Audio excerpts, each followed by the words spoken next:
Joining us now is South Carolina Congresswoman Nancy Mace. Congresswoman, it's my understanding that all members of Congress are being invited to participate in a video briefing within the next hour or so on, preventing and avoiding this kind of violence.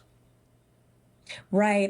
This is deeply disturbing as someone who's been on the receiving end of political violence. Donald Trump is no stranger to it either, but members of both parties deal with these kinds of threats on a daily basis sometimes. And it's very scary. And I think many of us, whether you're on a school board or on city council or in Congress, Republican, Democrat, Independent, it's going to make all of us rethink and re-strategize how we keep ourselves and our families safe. And the next thing I want to say is that I want to ask America to pray for Minnesota. I am praying for Representative Melissa Horton and her husband and their family, and State Senator John Hoffman and his wife and their family.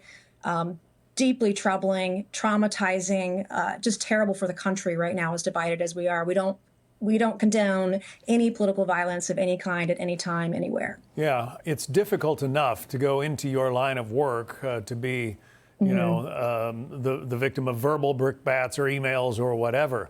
But you don't go into political service thinking that you're going to hear a knock at the door and get gunned down by somebody who apparently disagrees with you. Right. And look, I mean, Donald Trump took a bullet for his country.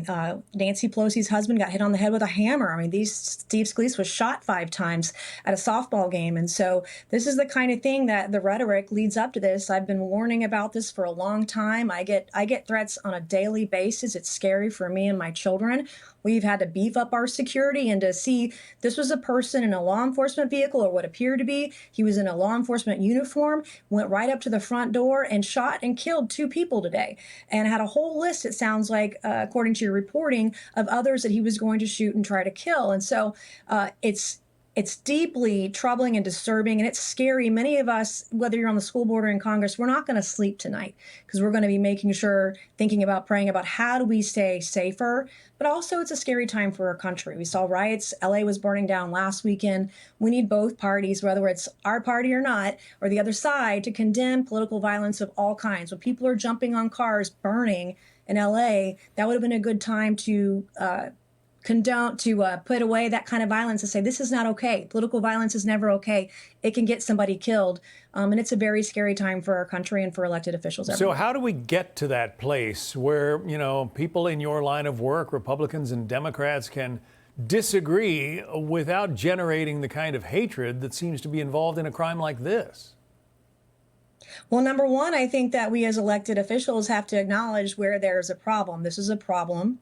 And how do we work together for a solution? It doesn't mean going online and saying you're going to bully the other side. That doesn't help the situation, because somebody will see those comments, that kind of rhetoric, and then go and execute it. I had someone a couple weeks ago pick up a potted plant and almost tried to throw it at me on stage at an event that I was speaking at. I've had so many death threats, and so many of us have. And so the rhetoric is a problem. And we also have to work together, both sides of the aisle, to tamp down on that kind of thing and say, if it's someone on our side, we need to put it away and put it down, and make sure that people know that this is not okay. Even if it's a member of our own party, we need to acknowledge this is a problem and say no more.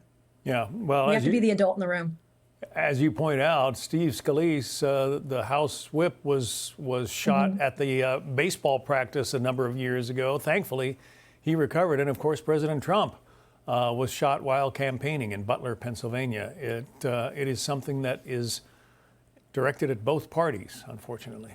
Congresswoman Nancy Mace, Republican of South Carolina, we wish you well. Thanks very much for coming on today. God bless America. Thank you. Indeed. Click here to subscribe to the Fox News YouTube page to catch our hottest interviews and most compelling analysis. You won't get it anywhere else.